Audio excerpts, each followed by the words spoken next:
Hello, technical European. Hari ni kita nak terangkan nozzle check. So, pentingnya nozzle check ni, sebab kita nak check equipment. Kita nak check equipment, kita nak check link, hello tolong. So, kita pentingnya nozzle check. Ni adalah contoh-contoh print, result, nozzle check.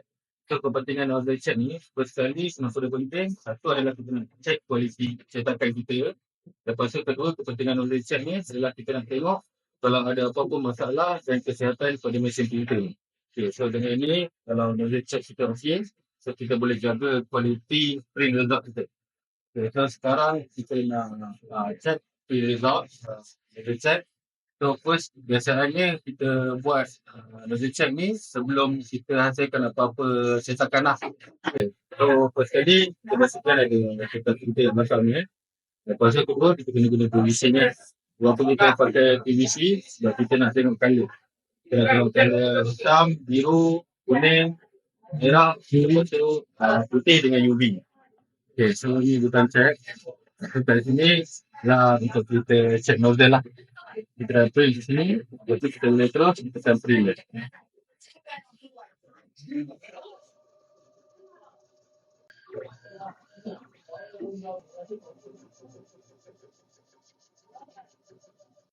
Okay, ni contoh-contoh nozzle check. So first kali kalau kita tengok sini dekat bahagian putih lah. Kita boleh tengok. Dekat bahagian putih ni, so kalau macam ni kebiasaan dia berlaku sebab ada. Okay, so kalau ada jadi macam ni, biasanya first step kita boleh buat adalah cuci, lepas tu print balik nozzle check. Lepas tu kita cuci dan print balik nozzle check. Lepas tu sampai kita dapat result yang okey lah.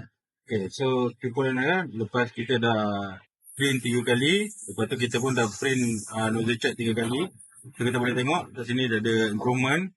So boleh tengok kalau kebiasaannya dia ada bahagian isu-isu dekat tempat-tempat yang berbeza. So kalau tempat-tempat berbeza ni dia bukannya tempat yang sama, so bermaksud printer okey. Okay, so waktu bila kita buat nozzle check ni? Okay, nozzle check ni first kita perlu buat adalah waktu pagi, waktu kita nak start print. So lepas tu kedua, kalau kita dah ada tengah run proses printing tu, tiba-tiba ada colour lari ke, ada apa-apa isu je. So waktu ada apa-apa isu je, kita perlu buat nozzle check.